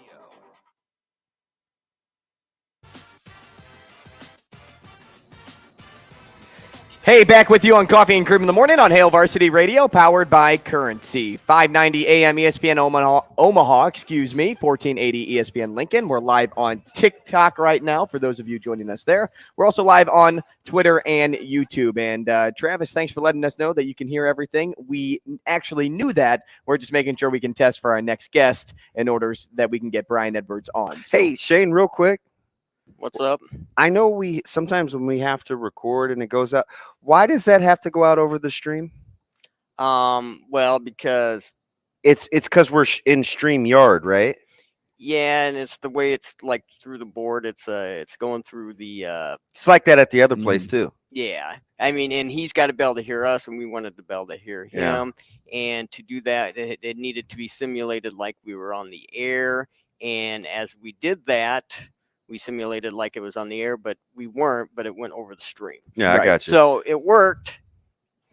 And they just get a little bit more of us in the stream during the commercial break. Islands in the stream.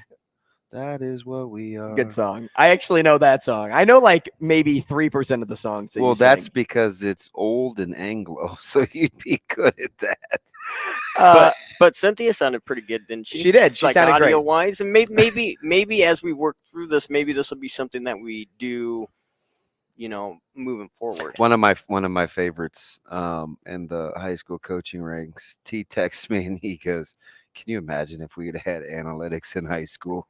And in my head, I was like, "You'd be a kid in a candy store and you'd probably still be coaching." You think I can remember numbers and stats? Try talking to this guy. Ridiculous. Hey, let's reset or maybe rebuild. Let's try and squash. How about revisit? Yeah, or revisit, right? We could revisit. Let's try to squash this take. So Trev Albert said yesterday that Matt Rule has far surpassed, his expectations in terms of work pace. I'm sure that expectation bar wasn't set low either.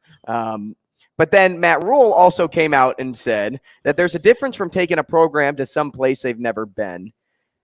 This is taking a program to where they have once been.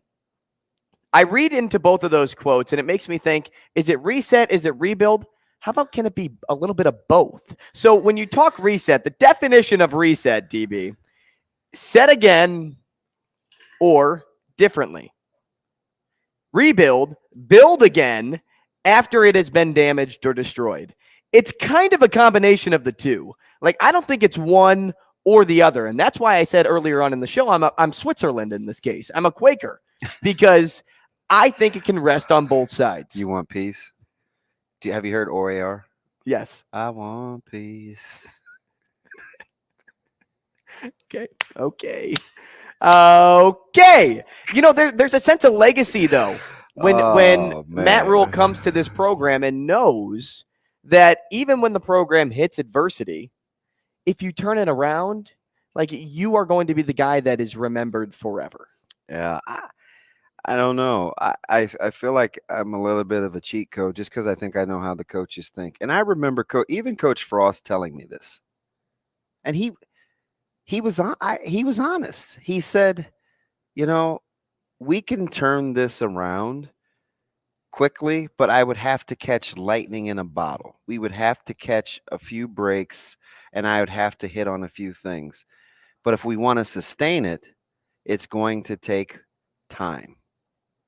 I thought that was interesting, and in some pretty good self-evaluation. I've also heard Coach Rule intimate and almost say, hey, listen, sure, we may be able to hit the ground running. We might. But if you want long-term sustainability, how many different ways can he say the way that he built the contract, how he likes to work, the slow burn versus the expectation level, what last year meant to his first year with this staff? He's telling you 19,000 different ways. They may win next year, but it's not going to be indicative either way of the trajectory of the program. I think he's saying that because I think any coach worth his salt or her salt will tell you you can turn something around in a year, but you won't know about long-term sustainability for at least 3. So I just think that's the safe way to play it.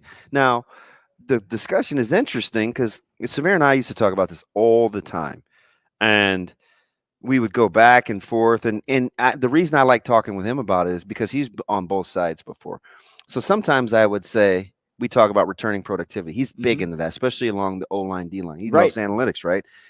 And so we would get into this about experience. And then when it works, that's good experience coming back. When it doesn't work, or potentially if a team hasn't been good, it's, well, do you want those guys back anyway? Right? Because it could go either way. Hey, you can assume they're going to get better, or, those guys weren't very good. Let's clean house anyway. Right? So we've gone back and forth with multiple case studies, right? College, pro, right? So with this particular case, I think it's fascinating when people really get passionate about, well, it's disrespectful, because if I was a player and folks are telling me it's a reset, I don't really want to hear that, right? I'm probably pretty good. But the reality of it is, hey, listen, man, if we're 4-8 or we're 3-9, or, hey, man, we got to get better. Right. Because one of my lines that I like to say is, well, we haven't won with you. And right? and we and I see think if we can win without you. And players need to understand that. Well, we haven't won with you. So yeah, I'm going to coach my way into having options, which is what I think I hear Coach Rule saying when he says things like, I mean, with all due respect, you guys were 4-8 last year. Like, how are you going to tell me who I should hire and who I shouldn't? You guys were 4-8 last year. How are you going to tell me? Why are you worried about my process? Like, clearly I'm here for a reason. The beauty of what he's been able to do so far is he's balanced being approachable and not know-it-all-ish with having conviction in his craft. He's way smart when it comes to that. He's very engaging. He'll listen, right? He'll talk. Right. Doesn't mean he's taking it with him, right? And I think the blend of that is what's endeared him, at least early on. This is without playing a snap. Endeared him early on to the fan base because he seems engaging and receptive. All the while, he's smart enough. He's a very good orator. He's smart enough to know he's still setting his own boundaries. All healthy relationships have boundaries. They do. Parent to child, coach to player. Everybody has to operate within boundaries. And when those boundaries are infringed upon, you can get chaos. Very crafty. He's setting boundaries. At the end of the day, what do you want from this program? You want to see results. Haven't we said the last couple of wins. years, Judon, we want it to look like football? We want it to look like football, exactly. So that's why I'm kind of on the fence between both, because for one, like, I'm not knocking any players here, but when people talk about rebuild, that's not saying, hey, go, we're going to kick you to the curb. That's saying, hey, this program has been in shambles for years now. We need to rebuild the program so that we can get back to the level and get back to the so-called stature that you want to be at. Meanwhile, you have to reset at the same time. You have to change things up. You mentioned 3-9, 4-8. You have to do something different. No question. In order to achieve the success or the goal that you set forth. And so between both of those things, it's not saying like, hey, Casey Thompson, you were a bad quarterback last year for this team. We can't win with you. We're going to go a different direction. It's, hey, what wasn't working? Let's address those issues, and then let's see if we can get there together. It's not a knock on anybody. It's not. You don't have to stand up for players in either side of this argument. You don't have to stand up for the program in either side of this argument. But what you need to do is address the issue. Let's stop beating around the bush. Let's just get there. And that's kind of Matt Rule's mind. Yeah. It's, hey, we're getting there. And whether you like it or not, we're going to get there. And so we may make friends, we may make enemies. But in both of those, in that fork in the road, it's going to come back together in the end. Yeah, that is fantastic because I'm pitting it against, again, what I hear, recruiting, right? I heard a coach the other day say, hey, listen, I'm not just going to offer you on the phone. We're going to offer you. Come see us so you can look me in the eye and do it face to face. I know why that program runs. Conversely, I just heard a program yesterday say, I'm not even sure what we're going to do coverage-wise yet. We haven't spent much time together as a staff. Let's talk about that tomorrow. What? But we're going to talk to Brian Edwards next. Rogers and Benning will be back in 4 minutes.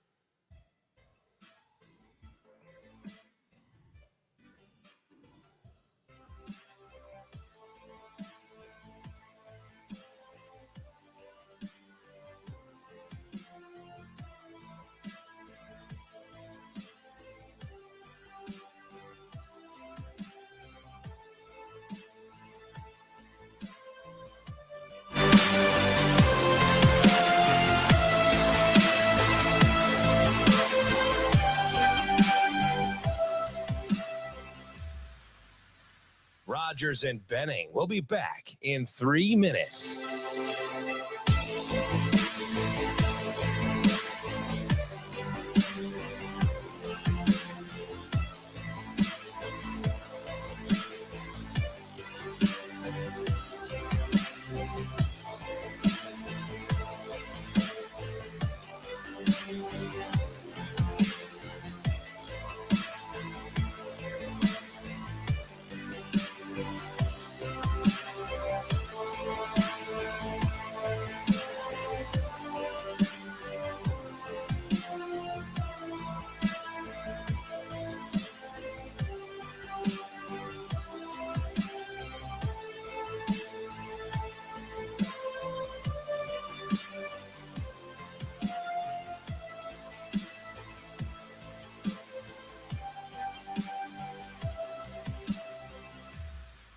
Rogers and Benning will be back in 2 minutes.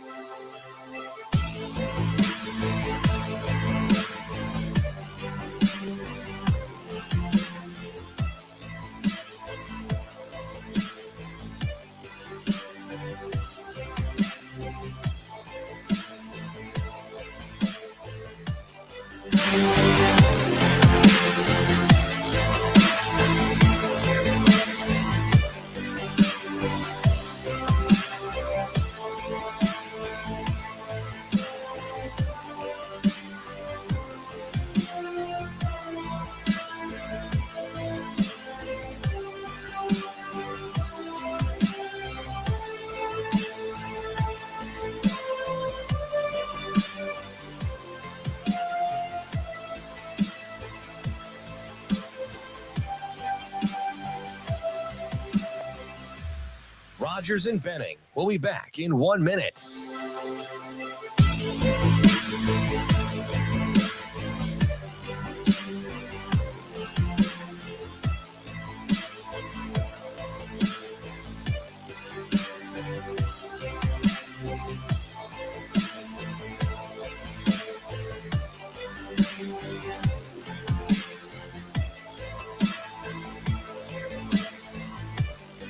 Rogers and Benning will be back in 30 seconds.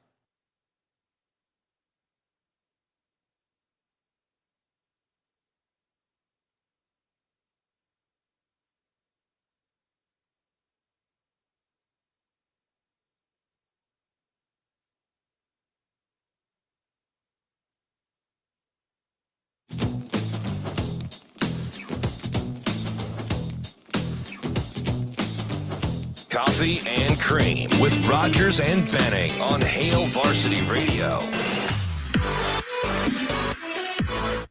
As we wind this thing down on Coffee and Cream in the Morning on Hale Varsity Radio, we'd like to thank you for joining us the entirety of the show. 1480 ESPN Lincoln, 590 AM ESPN Omaha. We're live on Twitter and YouTube, and we're also live from the H&H Chevrolet stage at Hale Varsity Club. As we changed a lot of different directions today, you could probably guess that it was more of like a four-car pileup on the road because we went all over the place. But you know what? If any instance, any situation comes about like that, you should take your car to Dingman's. Dingman's Collision Center is your one-stop shop for all your car needs.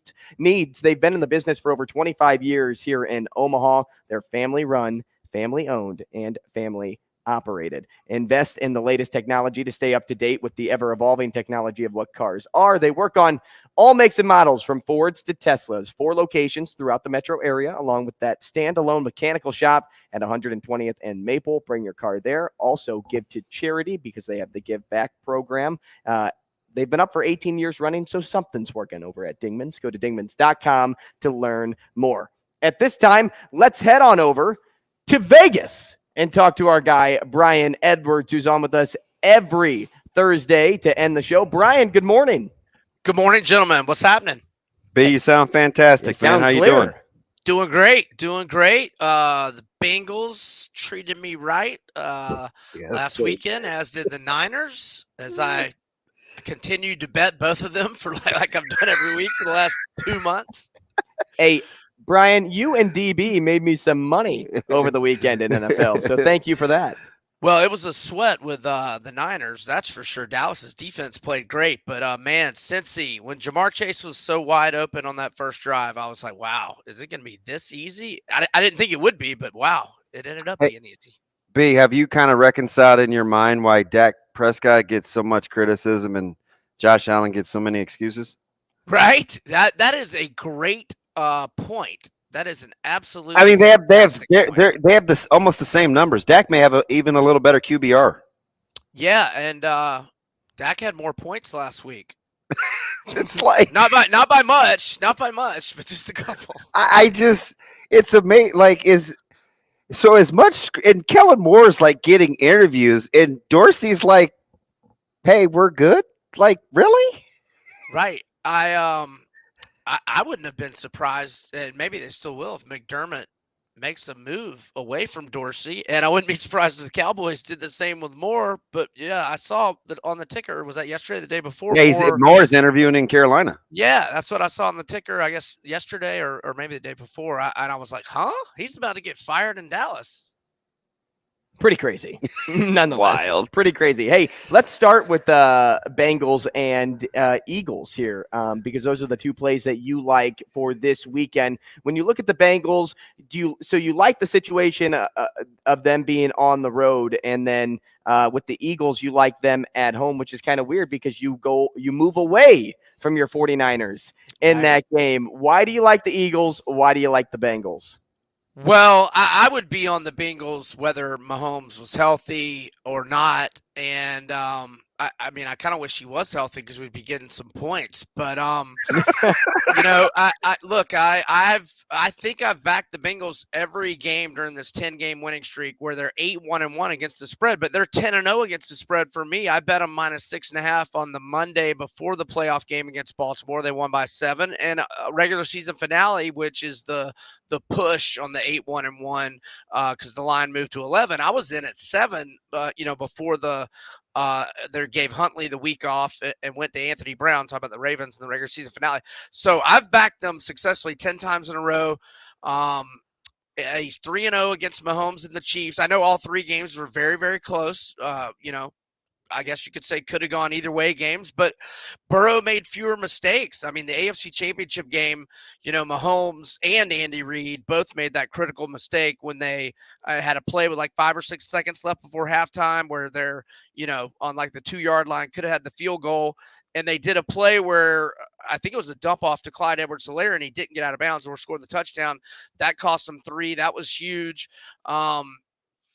Yeah, I'm sticking with the Bengals. I think they're the best team in the NFL. I've been saying it for months now. The 3 offensive linemen out was a cause for concern, but then they dominated the line of scrimmage and ran the ball effectively last week.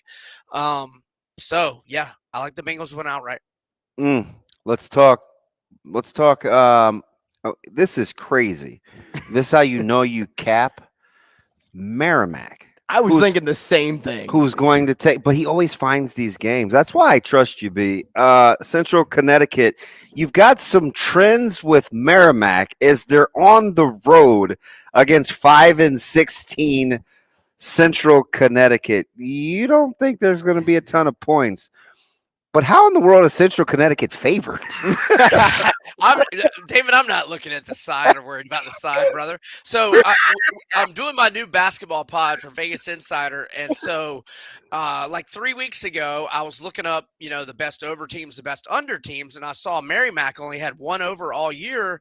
So I started looking at their numbers and they were playing that night. So I took their under and it hit again and it went on. Now I've only been on like 4 or 5 of them, but at the time they were on a 16-0 run to the under. They played on MLK Day, so 2 Mondays ago, and that I didn't even notice they were on the board that day, and I think it was like an afternoon game, and it went over, but I wasn't on it. And so they came back last Sunday. I took the under, and it's on a 17-1 run. I'm not as bullish on it tonight because this is their second lowest total of the year at 118, but I'm still going to take it. Like I said, it's 17-1 last 18, and I won't bore your listeners all the details, but in short, basically all of their last 12 games, or 11 of their last 12, have had 119 or less. So even though it's a low total, that's what they do.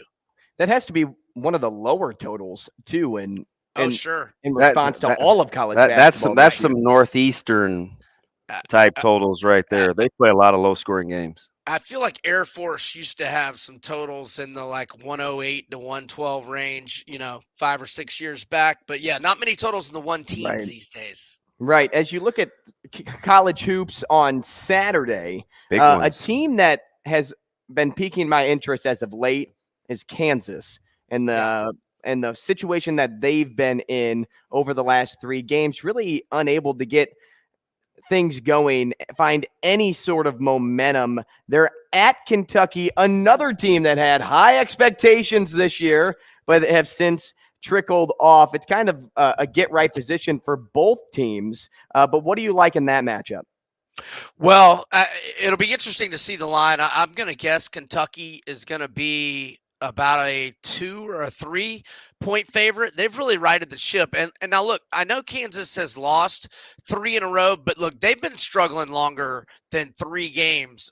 Prior to the 3-game losing streak, they had won 4 of 5, but they had won 5 in a row, but 4 of the 5 wins had been by 11 combined points. So they were just squeaking by. Probably should have lost at home to both Iowa State and Oklahoma, but and found a way to win by 3 in Lubbock. Only beat Oklahoma State at home by 2. So I mean, they're in a 2-7 ATS slump, and Kentucky is finally gotten right. It started with the game at Tennessee. And then they trailed by 8 at halftime to Georgia, but it ended up covering and winning by 14. A&M is on a roll. We saw what they did at Auburn last night. Kentucky rallies and beats them. And then they go into Vandy and win convincingly a couple of nights ago. So I think Kentucky's got to be the favorite, winning 4 in a row, both straight up and against the spread. And, if Kentucky is 3 or fewer, I would lean their way. I'm not saying for sure I'll take it. There's a big menu of games on Saturday. Hey, so when you look at Tennessee, metrics like them, do you? Well, I have a hard time getting that Kentucky game out of my head, and it reminded me of that round of 32 game they had against Michigan last year when I was on them big. And that Kentucky game they were losing, I kept betting them live where I only had them, pick them and like -2, and the rally never happens. Sometimes they struggle to get buckets, but man, their defense is so good. And since that Kentucky game, they've responded and dealt out 3 pimp slaps. And last night, beat Georgia by 29. Georgia had not lost by more than 14 all year long. So, but I still don't know that I trust Tennessee laying big numbers against elite teams. Georgia, LSU, and Mississippi State, the last 3 games since Kentucky are not elite teams. So I guess I'm kind of hedging with you there, Damon. I don't necessarily trust them against big-time teams. Is Texas a big-time team that they get Saturday? I don't know. Is Texas a big-time team? Carr's been big time. I know that. Let me get you out of here. Let me get you out of here on this beat. How hard has the Big 12 been for you to cap, considering there are so many quality teams with similar metrics? Man, it's been good to me because I've been riding K-State so much. And yeah, everybody in the Big 12 is good. There are definitely no easy wins. That's for sure. I mean, everybody is Ken Palm top 70, and that's Texas Tech at 70, and Oklahoma's slumping bad, and they're at 52, but everybody else is top 38. So it's a great league. My Gators, unfortunately, have the misfortune of going to K-State on Saturday to face their old teammate, Keontae Johnson. I guess it's a great opportunity. Florida's playing a little better. I don't think they're on K-State's level, though. Brian, we appreciate it, man. Thanks so much. We'll talk again next week. All right, fellas, y'all have a great weekend. Enjoy the NFL games. Thanks, hey, Pete. Thank you. You as well. And we hope all of you out there enjoy it too. We had a jam-packed show. We'll get to our poll results on Morning Dump next. We'll also talk a little Major League Baseball, start with the Hall of Fame there, and then maybe creep into some other sports and how the baseline and benchmarks may not be the same everywhere you go. So that's what you'll get in Morning Dump. But we thank you for joining us on Coffee and Cream, and we'll see you tomorrow.